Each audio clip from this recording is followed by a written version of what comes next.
Baik, saya sekarang berada di lautan luas, lautan Hindi saya kira. Wow, hijau airnya. Bukan waterfront Padang, tapi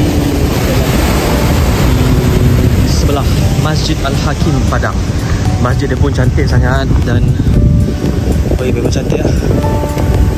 Dan kalau boleh tengok dekat atas tu ada nama Padang.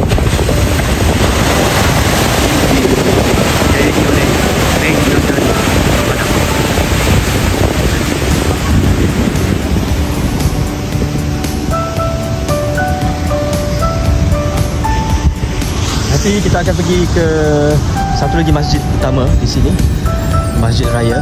Itu memang sangat cantik lah. Dia memang tak kelihatan seperti masjid, tapi memang nampak itulah ciri khas orang Minang, orang Padang yang dibina dari ataupun yang diperlihatkan dari segi reka bentuk. Baik, di belakang ini ialah Masjid Al-Hakim, masjid yang berwarna putih dan terletak di penghujung pantai Padang. Cantik.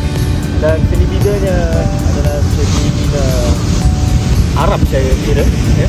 Ada 4 menara dekat situ, kubah warna putih, bangunan warna putih dan sangat cantik. Sekarang saya sedang berpanasan di tepian laut ataupun pantai Padang. Belakang tu ada tanda nama Padang yang sangat besar di hadapan kita. InsyaAllah petang nanti saya akan berjalan-jalan lah dekat waterfront ni. Ini sebenarnya saya dalam perjalanan nak pergi ke satu tempat makan ni, tapi sementara menunggu Grab, saya masuk ke sini. Dan di hadapan saya ialah Masjid Al-Hakim yang saya akan tunjukkan. Wow, Padang ni cantik dan terletak di tepi laut. Jadi dekat belakang tu adalah lautan Hindi.